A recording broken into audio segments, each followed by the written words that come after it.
All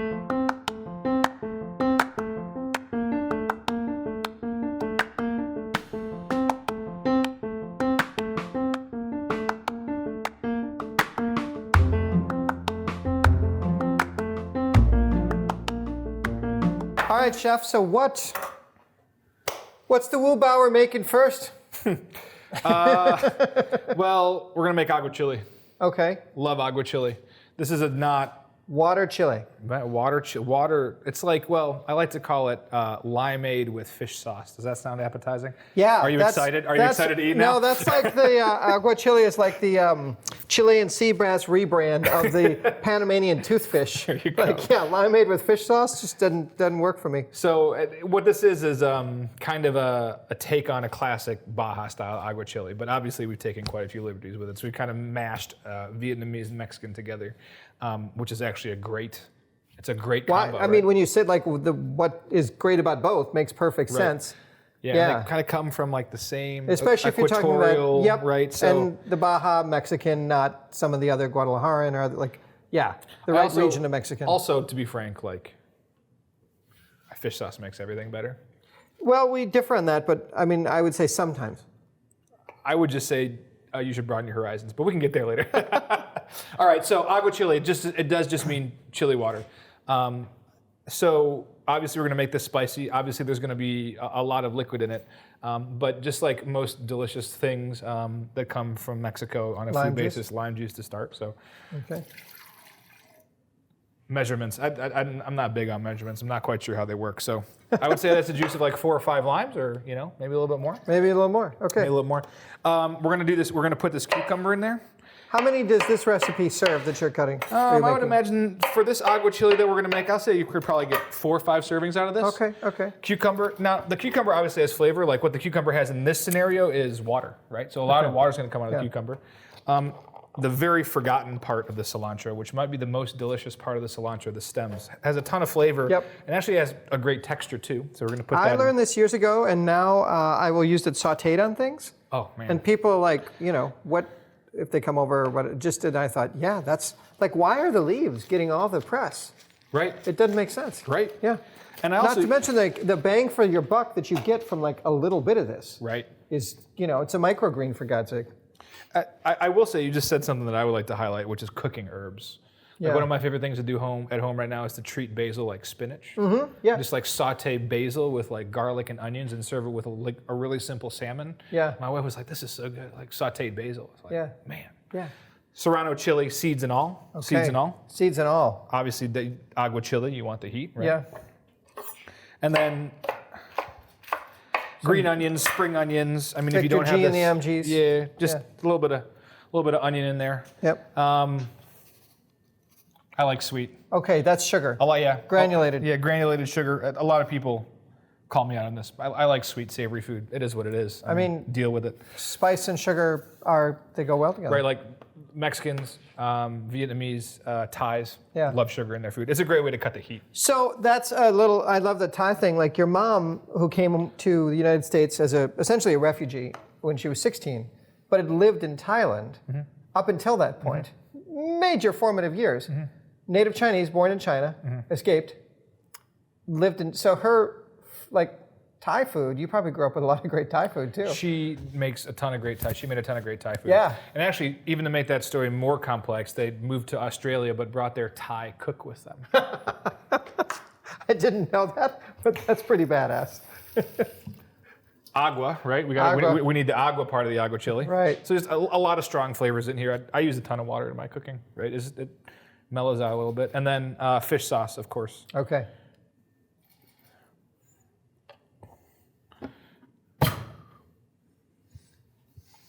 There we go.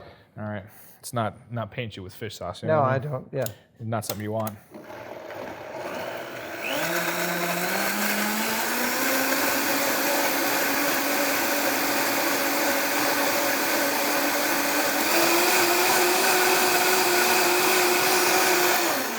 Oh, the Vitamix. So, the guy that brought this over from France in the early 70s, discovered this great engine, this whole thing, got the rights to sell it here in the States.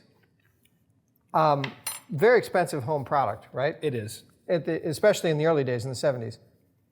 No sales. I mean, virtually no sales for the first 2-3 years. Just about like call it a day. Really? And then, a couple of chefs in kitchens, and then, like Sunset Magazine, a few articles, that sort of thing, and the gourmand explosion, and just the right home chefs were like, we got to have one of those. This is one of those home investments that should be made. Yeah. Right? Like if you've used a blender, I don't know, what's a good analogy? It's just like, like tuna. Like you try the tuna at your everyday sushi restaurant, and then you eat the tuna that you shouldn't eat anymore. But like you have a piece of bluefin tuna, you're like, oh yeah, that's what. That's the difference between a blender and a VitaPrep, right? It's just a superior machine, and it's worth it because it will last you a long time. See? So what we basically made was just kind of like a quick lime juice cocktail. Lime juice, cilantro stems, cucumber, fish sauce, water, sugar. I added a little bit more fish sauce and a little bit more sugar. You want to taste it? Yeah, oh yeah. So this will be strained, but I want to mix it like this before we strain it. Fresh and delicious, right? It's fresh and delicious and not as hot as I thought it would be. Right. But the foamy frothness of that is awesome. Yeah. Well, and it's just it tastes fresh, right? Yeah. Like it tastes. And when I say like sweet fish saucy limeade, I was kind of joking, but at the same time, you're like, No, you nailed it. Right? Yeah, So very much. Again, I'm a sugar guy. All right. So I think it's right there, but you're the chef.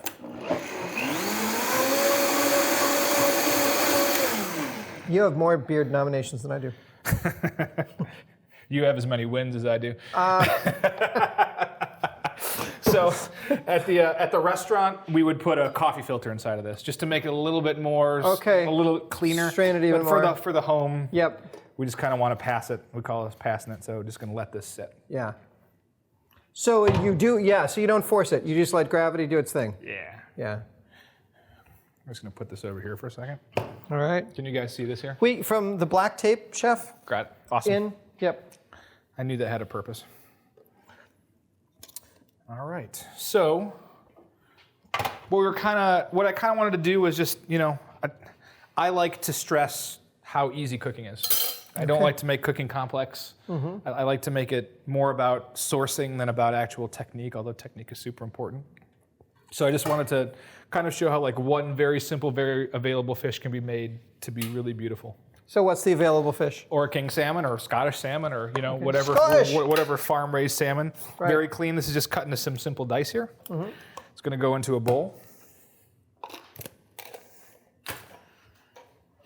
So now we can have some fun. So whatever seasonal fruit you have. So right now, I mean, it's what is it? It feels like April, but it's not. It's May, right? It's April in Wisconsin, so there's not much fresh fruit around. But when strawberries come around, strawberries would be delicious in here. When grapes roll around, grapes would be delicious in here. When watermelon rolls around, watermelon is delicious. Would be in here. fantastic. So we're just going to take a little bit of apple. So we're punting with Granny Smith at the moment. Yeah. I mean, that's one of the bummers about Midwestern cooking is that you actually live winter well into May usually. You're still eating beets, Yeah.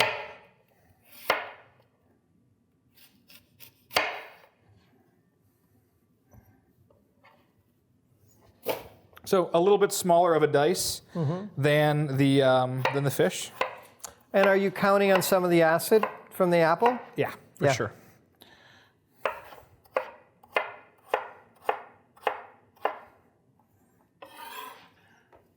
Goes right in with the fish. And then some cucumber. Oh, Right in with repeat the fish, here. yeah. Just for a little bit of the texture. I mean, I love cucumbers. We're going to take some good olive oil here. And by good olive oil, what do you consider good olive oil? In this case, it would be extra virgin olive oil. And if you're really into olive oil, this would be one that had a little bit of that burn the back of your throat taste when you got it. I know what you mean. Some salt, please, kosher all the time. A little bit of lime juice. Just kind of want to like very, very gingerly give the fish a little bit of a acid marinade. A lot of people say cook the fish with acid. Right. So, but you're also tightening it up. Yeah, the fish tightens up a little bit. Yeah. And the oil kind of gives it that like nice little sheen and glossiness. Oh, I got you. The high pro glow.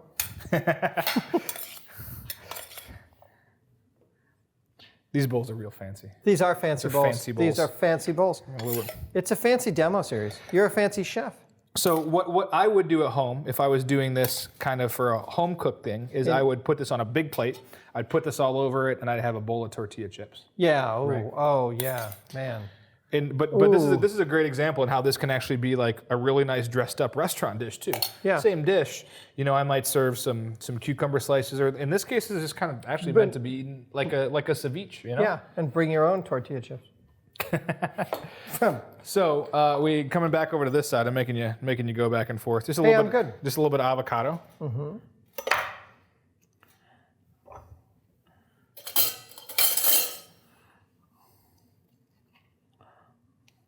The reason why I don't like to mix the avocado in with the fish is because I think it gets a little bit of goopy, and I actually It totally gets all mushy. and I like avocado in its natural state. Yeah. I'm with you. I'm a guy who will be caught standing in the kitchen alone just eating an avocado out of its skin like ice cream with no olive oil, no salt, I think it's yummy. You know? Yeah, I completely agree. I mean, don't get me wrong. I'll get down with some guac too, right? But I'm not getting you wrong. and but in this natural textured state, I just think it's a really beautiful thing. Yeah. So a little And bit that of, whole joke about them being ripe for exactly 4 minutes is not true. no. People are just too busy. I don't know. We got to think of better things to talk Yeah. about, you know. Amen. There's that spatula that you love. No, just the what is this called? Ladle? Yeah. All right. So now we've made green juice. Whoa, so that is not much. I mean, I expected more. Mm-hmm. Make sure we get that for the, can you see that in the camera? Over this one, yeah. That is not as much liquid as I expected. Right. But very focused. Mm-hmm. Yeah. Reduced, I believe, is the fancy food world. Yeah, I reduced, think so. Reduced liquid. And so we're just gonna.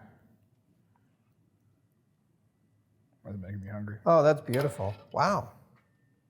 I can't believe you didn't win a beard. Look at that. That's gorgeous. But my chef mind goes to, like, there's got to be a delicious use for this. You know? No, there's got to be, because, like, there's, like, the whole Jacques Pepin kind of like, okay, so you make oysters, but then you can use the shells for this, and, like, there's 4 more things, right? Right. The old, you know, like, kitchen, Escoffier kitchen where you never waste anything at all. There's always a use for something. Even the herb ends you turn in with olive oil, and you got, you know. Right, and you like, get your oils. Yeah, yeah. That's pretty pulpy, but there might be a use for it. You think so? Yeah. All right. And then just some color It's beautiful. It's freaking beautiful. with some radishes. Yeah. How nice. What a great starter. Right. Either in the midst of summer or in the depths of winter, this would restore me, like put me back in a good place. I would have hope again. And then because we fancy today, Yeah. you know, What kind of herbs are you just using? some cilantro. Oh. So the leaves from the cilantro that we blended up. correct. Sure. I don't use a lot of raw onion anymore, mainly because my wife doesn't like it. So, a traditionalist would say this needs some raw onion on top of it, because usually when you get like a shrimp aguachili, there's those not so well cut big old pieces of onion that when you eat it up, like, you get that nice like oniony bite. It's really nice. But this is here you go. That's beautiful. So that's the setup dish. Yep. Now we move on to the. So the other, you took your salmon, right? Yep. You cut off kind of, maybe you took off the belly or the ugly pieces and you chopped it up into that, and Right. now you have your dinner party, your nice 4 dinner party Yeah. pieces. Your fancy pants. Yeah. All right, that's that. I mean, That's fancy pants. for a really. I mean, have you ever had it with shrimp before, with raw shrimp? No. Oh my God, is it good? Oh my God, is it good? So all the years that you were cooking at Blackbird and Avec and Publican, which was, you know, oysters, I suppose, and then pork and beer, and then Nico, were you always just, I just wanted a seafood restaurant. I just really want a seafood That's restaurant. what Nico was. Yeah. Yeah. Yeah. It's my seafood restaurant. It's just, Yeah. I love that spot. I just really want that. We've been doing a lot of reminiscing about Nico. Is this pistachio? Yeah. You know, so crazy. What I was thinking that could use is just a little bit of pistachio on top. Wouldn't that be great? That would like be a super little good, crunch, yeah. like a little salty kind of thing? Yeah, for sure. Yeah. Yeah. I mean, no, you're the chef. Okay, so as we were saying, we've taken, maybe our ugly ends of salmon and cut those into the bits for the aguachili over here. These are not them. These are the nice, beautiful pieces. So Belgian endive? Belgian endive. How do you know it's from Belgium? Faith. Okay. Pure faith. Whole leaves. I think a Belgian endive leaf is beautiful. So whole leaves, and we're just going to kind of hold these over here to finish. I'm big on cooking in one pan. Okay. And we're going to show you how to do that here in a second. But first, we're going to make a Pistachio Iod, which is kind of like this pistachios could be walnuts, they could be pine nuts, they could be whatever nut you wanted to. So it's a crusting. No. It's a sauce for the asparagus. Oh. It's like a pesto, if you will. Cool. Yeah, oh, like a all pesto. right. Lead on. So these were mortar and pestled. Notice that, I don't know if you guys can get in here, but they're not all the same size. They're not homogeneous. There's some whole, Right. that's a big old hunk. Right, versus some powder. Teensy, yeah. And the powder's important because it's going to bind and thicken, and obviously the chunks are going to provide some texture. And these are non-salted, this is just pistachio. Correct. Yeah. Correct. And if you want to spend a little bit of dough, these are Sicilian pistachios, and see how they're super green. It's a wonderful pistachio. So order is really important over these next couple steps. So we have our pistachios in here. Let's call this half a cup. Half a cup. And then olive oil. This is not a place to use your really expensive olive oil. It's a place to kind of use your everyday olive oil. Okay. And whereas we went for like that kind of spicy olive oil that kind of gets you back here with the aguachili, this needs to be more mild olive oil. And we just want to cover the pistachios. And you need to do this oil first before you do the lemon juice, because if you do the lemon juice will soak into the nuts and make them kind of gooey and gummy. Yeah. This oil kind of protects them from that. Okay. So the juice of one lemon. I think somebody obviously wants to just watch me juice lemons for a long time. Well, they wanted to make sure you got all the juice out of that lemon. This is very funny. And by cutting it into wedges, that ensures. If this was intentional, well done. I salute you, because this is a good trick. And they also want to see how good my bobbing for seeds is. So, juice of one lemon. Lemons, defy seasonality, and I don't know if I would have a profession without lemons. Where would we be without lemons? What would we put in our martinis?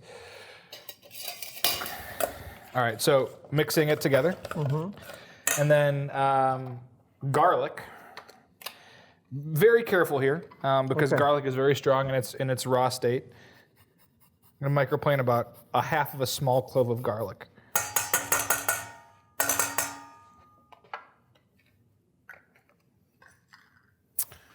This lemon that was pre-zested, zest of about a half a lemon.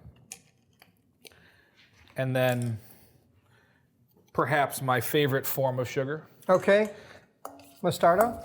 No. Honey. Honey. Oh. It actually is my second favorite form of sugar. My first favorite being maple syrup.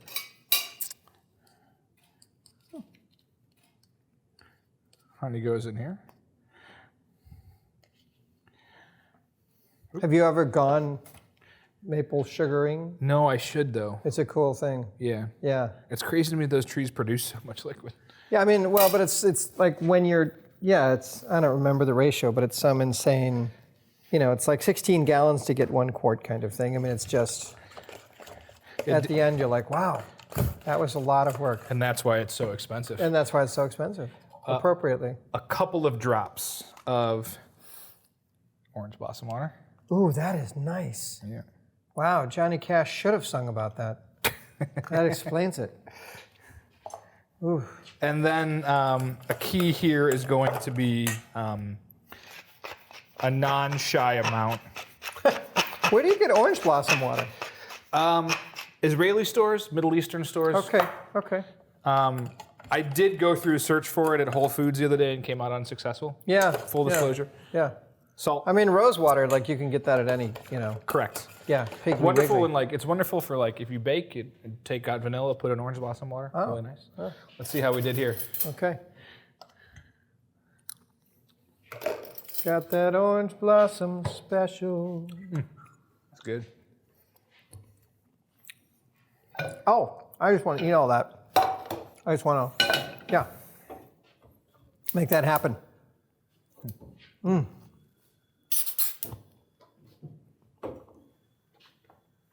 There you go. Third time's the charm. All righty. So I'm guessing you're just going to sear these babies. I don't love my fish. You know the whole, I want my fish medium rare. I like my fish a little bit more done than that. Really? So, yeah, I do. Because, and it's a weird thing. I don't like to be challenged to cut my fish with a fork. I feel like a fork should glide through my fish. Yep.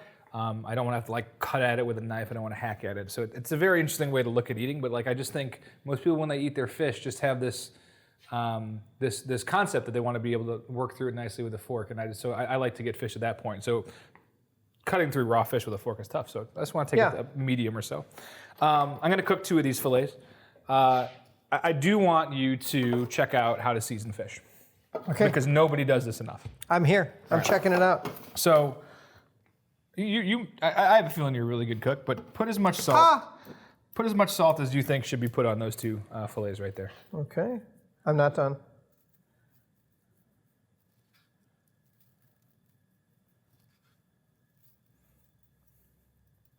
I would call those seasoned. Wonderful. And you do it on the other side? Yeah. Yeah. So Yeah. You're Why actually, would you? Yeah, Yeah. absolutely. So you're pretty close. Like these 2 you actually got there. These you want to be pretty aggressive with. Now, Wow. The reason why is most of the salt is going to fall off the fish. Yeah. And this is kosher, so you can use a lot more. Correct. Yeah. Exactly. Yeah. There you go. Which is what same we use at home. Right. So there you go. Yeah. Seasoning fish. That's good. It's one of those things where my wife, like, I'm a Ballin person. Mm-hmm. She's a, what's the other, the big girl with the rain, you know. Salt. Maldon. No. Sorry. You know. They have a big factory in Chicago. We drive right by my past. house. Yeah, we drive past it. Morton's. Yeah. Morton's. Yeah, Morton's. she's at Morton's. Yeah. And it's kind of a thing. It's kind of a thing in our marriage. It's kind of a thing in the kitchen too. Yeah, I know. Oh, I know. It's like a major. We had the honey butter fried chicken folks here, Oh yeah. and we were totally getting along until the whole salt issue came They're up. Morton's people? They are Morton's people. I'm a Morton's person too. You know. I feel that Ballin people are more poetic, sort of the sages of the kitchen. So this oil, we're just gonna wait till it just begins to smoke. And this is a non-stick pan, and it's fine. Like, a lot of chefs are gonna be like, you gotta use the, I don't understand why non-stick is okay, especially at home when you've spent a good amount of money on this fish and you might not like have the skills to cook in a non-stick pan because you haven't done it 1,000 times. Right. Non-stick gives you a lot of security. Yeah. So. It's the airbag of the pans.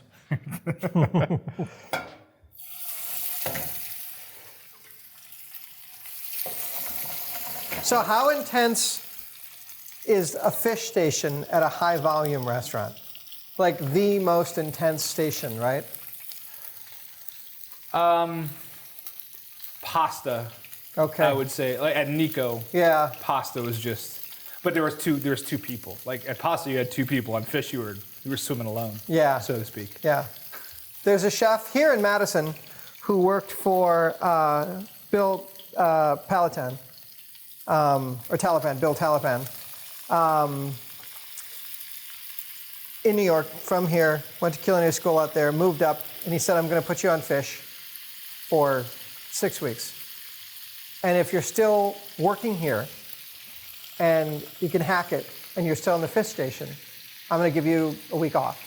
And you will be able to work anywhere you want in New York. And he was like, yeah, whatever. And he, crushed it on fish, but I mean, just almost lost his mind. Because for lunch they were doing 500, and for dinner they were doing 7 something, right? And he got home to just take that time off. And somehow, I'm not going to remember all the names, but it was like Mario Batale, Daniel Boulou, and somebody else all somehow got his home phone number. This is before cell phones, and called and offered him jobs. It's an important position. It's an important position. It's also, I mean, I hear that story, but it is by far the most, for me, I mean, you can see how much I'm babying this fish, Yeah. right? Like, it's such a delicate thing, and it rarely takes a long time to cook, right? Like, fish is pretty quick. Yeah. So, I just think it's such a wonderful station. So as you saw, I put in more than an appropriate amount of butter. Because butter is delicious. And I'm just kind of like, I turn the heat down to kind of medium, we'll call it. And then I just let the oil and the butter mix together and see how this butter browned. And now we're just kind of bathing this fish in this brown butter. Yep. And then what we're actually going to do here, fish spat.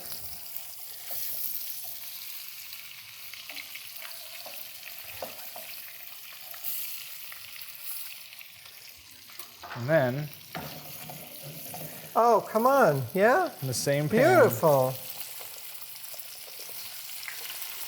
Now, there's an ingredient that when it's in season, there's nothing like it. And when it's in season, you should be eating it every day. Right, exactly. Right, like 'cause it's not like when asparagus is around, eat it every day. Just Yeah. like, and I feel like so many chefs are like, you can't have asparagus on more than one place in your menu. I'm like, it's around for a month, enjoy it. Right. Like when tomatoes are in season, you should have tomatoes on every dish. Yeah. Right. I agree.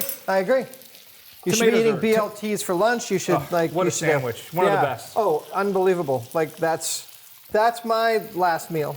Like just a perfectly ripe tomato, Well seasoned with salt, right? well seasoned with salt, absolutely. Cut really thick. Yeah, some good sourdough, BLT. Every time I look at asparagus, I think of Dan Barber because of his story of how he came to fame, where he'd just gone to the farmer's market and he bought a bunch of asparagus. And in the meantime, some farmers or whatever, his staff had ordered, like he came into the walk-in cooler and there was nothing, there was just so much asparagus. And he said, almost as a punishment to his chefs, screw it, every course is asparagus tonight. You guys, if we're not going to communicate that same night, Pete Wells came in and reviewed him. Really? Yeah.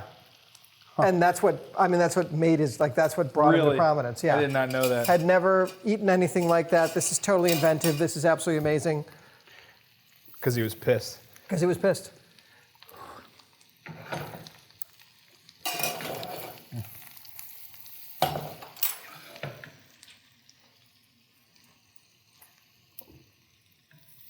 A little bit of lemon over the asparagus.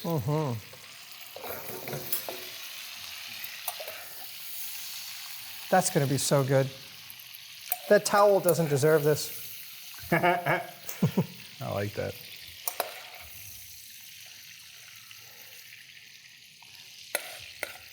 So, like you're saying, this is a very simple recipe. This is one pan, but you've just shown me like 5 or 6 little nuanced moves that change basically for most people cooking at home, like some frozen Costco salmon, right?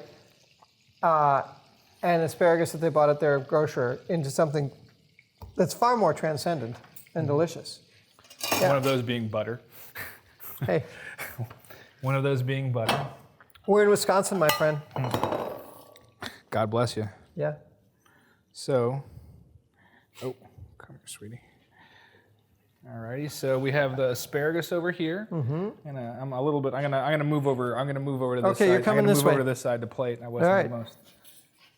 So, I need my herbs, and since I did just run out of lemon, I am going to go to this pre-squeezed lemon. It still came from real lemons. It did. Yeah. So, first, we're just gonna take some of this, and I mean, at home, done. Right. Dinner time. Yeah. Right? But this is a cooking school, and we do like to get a little bit fancy. Are you like on for all meals at home? Yeah. Yeah, for all of them. I mean, I try to cook 2 meals at once. Yeah. So we usually do, I really like to teach my 5-year-old son, roasted chicken. Right. Make chicken salad. Yep. Exactly. Right? Like, cook a whole side of salmon. We're going to have, he loves, I just did this the other day, like flaked up cold salmon, chunks of cheese, tomatoes, cucumbers, olive oil. Yeah. And he was like, this is great. But it's great. It's great lessons for the kids. Absolutely. So then the iod over the asparagus, a touch of lemon juice. Mm-hmm. With salt. Toss it around. Iod. Iod. Middle Eastern? What is it? French. French. Walnut is the classic. It's a Okay. It's Provençal. I mean, if you don't like these larger pieces of asparagus, you could cut the asparagus a little bit smaller. Then you're a jerk, is what I was going to say. That's so pretty. I mean, I would expect no less, but that's like, you know, we eat with our eyes and all that, but that's just beautiful. Herbs. Herbs. Always herbs. Always lots of herbs. What are the herbs here? These were parsley and chive. A little bit of tarragon would be nice too. A little bit of lemon juice. Notice bit of acid. Notice that like there's lemon juice in every single layer, right? A little bit, and it's not. Yeah. You're going to eat the whole thing, and it's not going to be overbearing. So you've got the acid. You've got a little bit of the bitter of the endive. Mm-hmm. The endive is serving two purposes here: bitter and crunch. Crunch, sure. And then there's a little bit of sweet, the pistachio. Mm-hmm. If the asparagus is in season, there's a touch of that. Mm-hmm. And then you've got your salmon. Yeah. Use your hands when you cook. One of maybe my second favorite quote from Julia Child is, I love going out to eat and seeing a fancy composed plate of food because I just know that people's fingers have been all over it. You gotta cook with your hands.